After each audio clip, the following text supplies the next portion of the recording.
Ruina Eng TV le Sinot Information YouTube channel clear to ten zavain chibai kabu ka cheu hun masalama khan media kalmang abik takin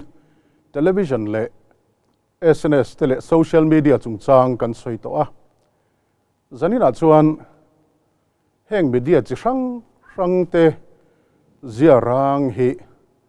kan soi le don ani tin heng media te hi eng tin nge kan lo don sonanga eng tin nge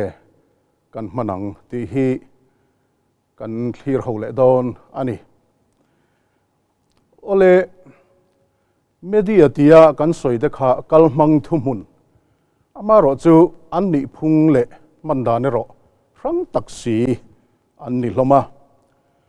media trend khat heng television te radio te film te chanchin bu te le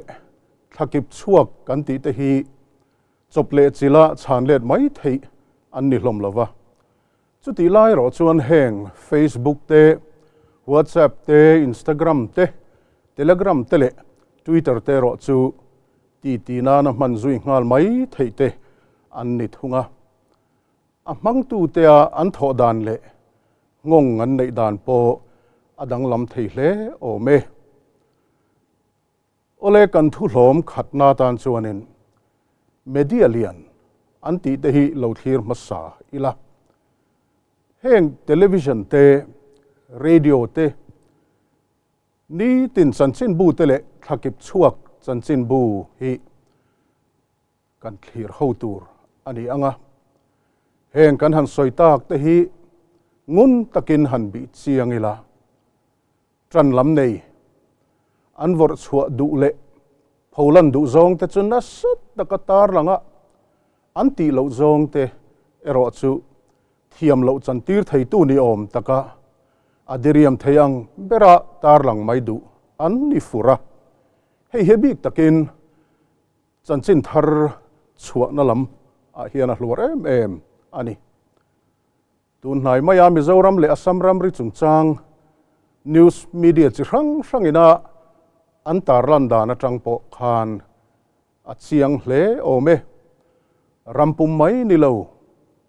khovel pumina thlir thei tu rabuat sai an ni to thina wang le a en le du tan po ol sam taka en le mai tura da chua an ni to awangin Mizoram po kan thang moi lo man hle ani kha nei tu nei thunun tu om an ni hlom wangin a thunun tu thu le hla an ngai dan le an rin dan chu an puan chu tamber le chu nge chu kan thu don tamber po ani program dang film te serials te le advertisement fakzor te thleng hianin tin zone ne siam vekan nia kan mu thei le siar phak tam ber hi chuanin an nam le an sa khuate an rin na le khosak na the dar hian tumbul pui tak ani fo mai hei film te po hi chung ko pum puin an enroll thei tura buat sai a online kumbit hia siama a en thei tur big siam tam tak a om bokani heng hi kan hriat thiam apoi mo hle mai en lak lo lai program dang me son ngai ta hial thin te po a om fo thin hi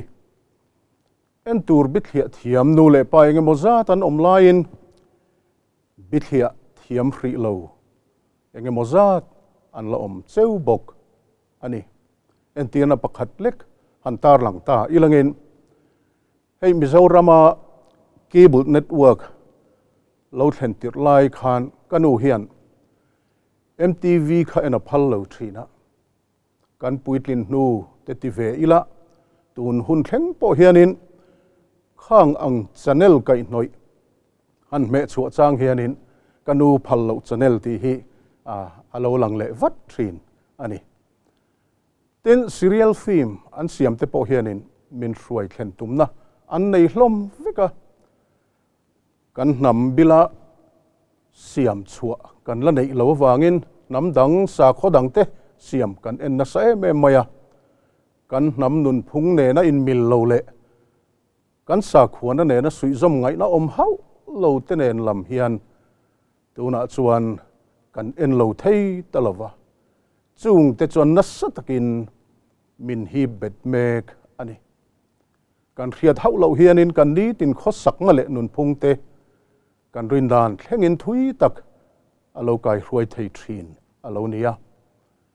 en tina pakhat han tar lang le ila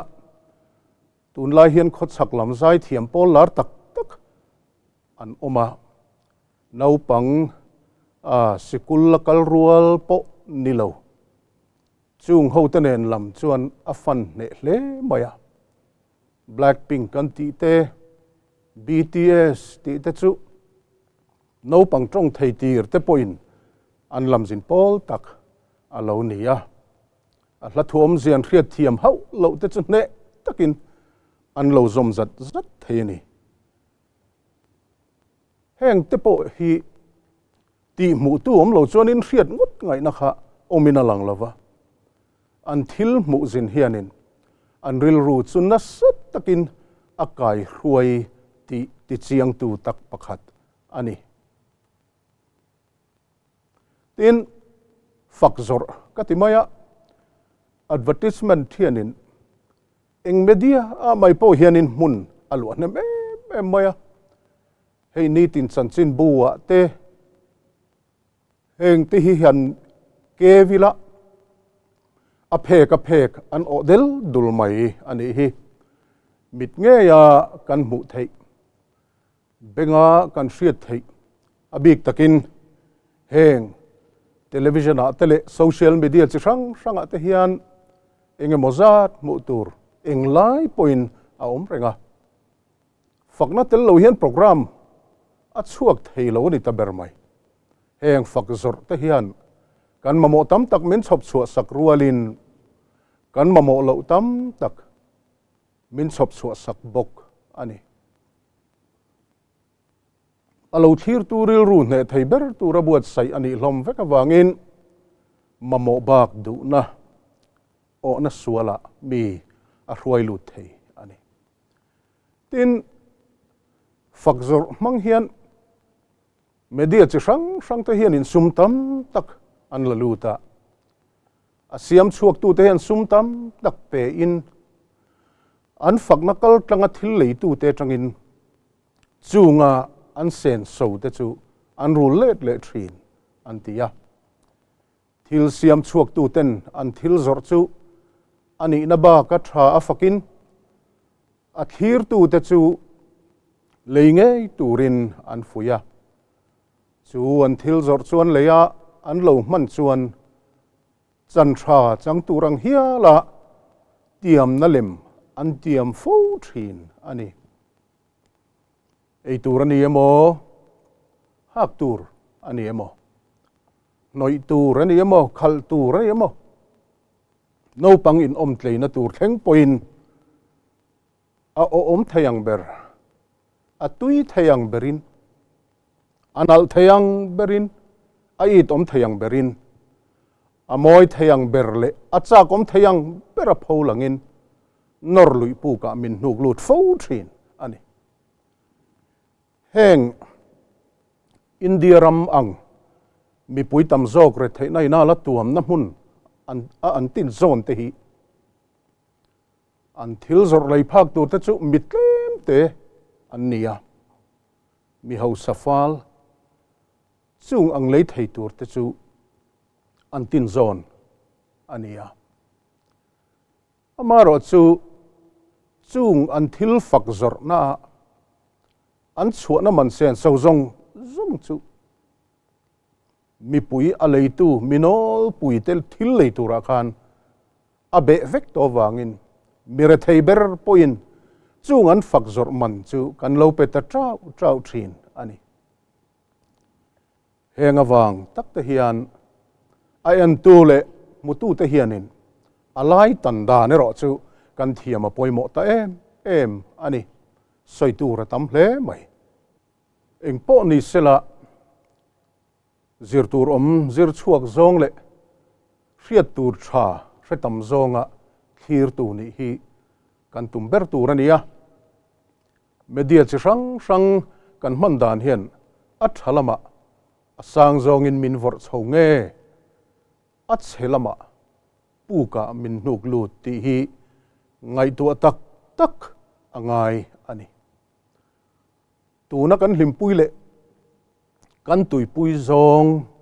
na zong hi chuanin kan mimal ani emo kan chung kwa le ram le nam hi ra bi thar min kai pui tur khopa thu tak pai a tam lo le a heta hian thalai te le no pangte chau ni lovin nu le patam tak te po hian zir tur kan nei ve ani ti hi ipom ngamang u heng lim lop thil hianin engram ro pui ma min thlen lawang ti hi ngai tu thiam te ngai tu chun zomatan zanina hen karon pho chuak ve du hrim ani a hlom ni na chuan social media lam lo thur le ilangin karma salama khanin a statistic lam chu kan tar lang nual to a thalam le thalo lama a mang tu te a nu ma anei dan te po kan soi to boka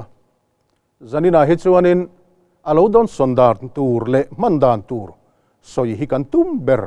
ani kan ti to kha heng man ro chang kang le thil ti thei tak man ol sam tak tura an duan te hianin kan nun alu thuk le to ti hi hai ruan ani talawa heng man ro chang kang te hi amang tuan chang kan silo chuanin bible ina soyang devin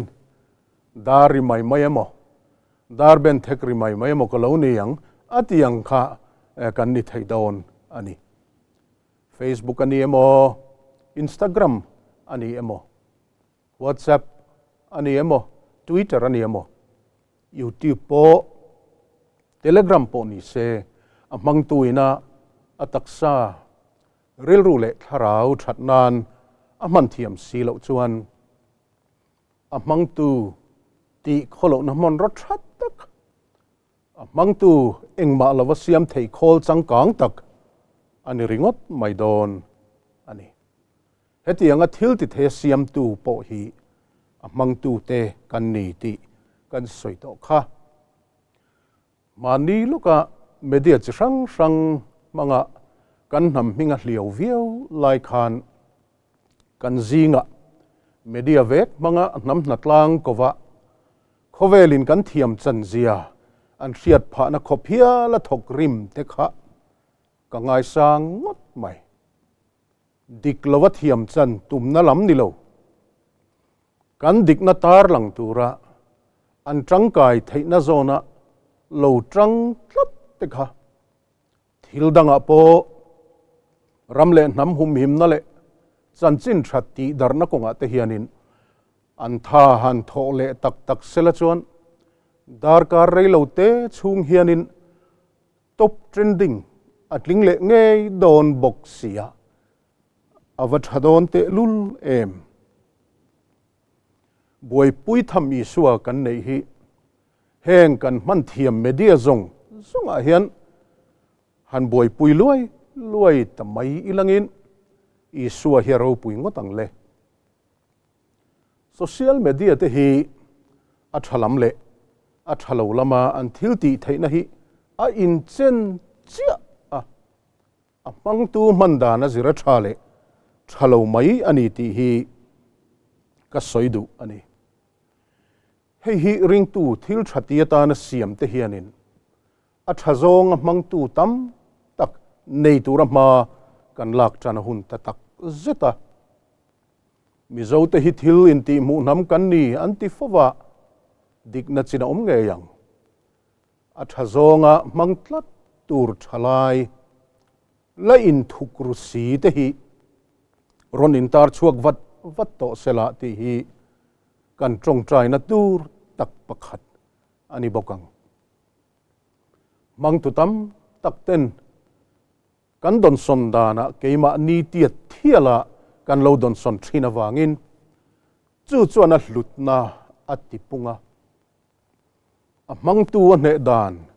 a zual kai bik thin ani mani mi hring puite ma an soi ngam lo an ril runa in so chua na mun niangai te chome thamu mal ei tur nei lo tam tak an omlaya an ei tur nei that zong zong pho chua na mun tur niangai tlat te midang laka an thil ti that pho chua na rem chang niangai tlat te atakanu le pa le chung teril ru ti ha an lu ti hai fo thin ten nu le pa le an chung te mangai na tar lan na mun nia ngai tlat te hi dong song tu le mang tu ten minung thil ti te yang hia la kan don son wang ani fova hei hi herrem angai le ani suti mek lai chuan a thazong le tangkai taka mang tu ra thutluk na siam to mang tangkai mek engemozat anom bokani ti hi zanina hian ka soidu ani heng mi te hi chuanin thuloi lo post an nei ve ngai lova thutak belchian tla kan pho chuakin thutak omte an zong chuak thin he mun hi an tan atak ram ni lovin khovel tho thang ani ti an hria a mi pa ngai omreng na tur nia an ngai ngai lo ti chuan heng SNS le social media te hi chu ti zong po hian soi thei tak ania ruwa mual liam an soyang deuh hi ania a han ri hluaya are le mai boka en tin han soile tai langin group pakhata om member te kanin chan le dan te hi in lo ngai tu ve ngaim avalom om ve congratulations kan lom puilu tuk cheu ti mek line malama thuron changa avapoi ve o ka uilu tuk rest in peace ti tena ron dot le zata kan thu te hiat chang chuanin in cycle nuk fo mai group chi hrang tam dewa om phei chuan thu thon zong zong chiar turin hun tam tak se na ngai thin hun min lak sak mut po hi u yom thamatling nu pa mani se mual khana ti ni om taka an tul puilam buai puya mani khum lai zola po in hoi sana tul ta lop lop soi turan tam le to ani chung kwa kan hun thanai tam jok min chu puya amal balin min khung bowa kan kheu neu reng mai ni hi etiang taka bum tur to ka mol ni hi ahun to lo har ahun peter le khaton pakat na bunga chang ria ta chuan ngai ven ula film khuru in king pui dia bola chu sakai bak nei room thin angin a ei thei tur zong in a phiruai thin ti kan muwa pathian ta nam han ro tangkai ni thei reng si hi dia bola man ruwa a kan chua pal lawang ti hlo om hle apma kan soito why should the devil have all the good technology ti kha rangila ato bera chon u nau te u adika piang te aza oma piang te a fela piang te athiang lima piang te adu oma piang te athang moya piang te that na renga oma fak na renga om phot chuan chung chungai tu ro u tir ko polan Philippi mi te a fui na hi kanin fui na lo ni ro se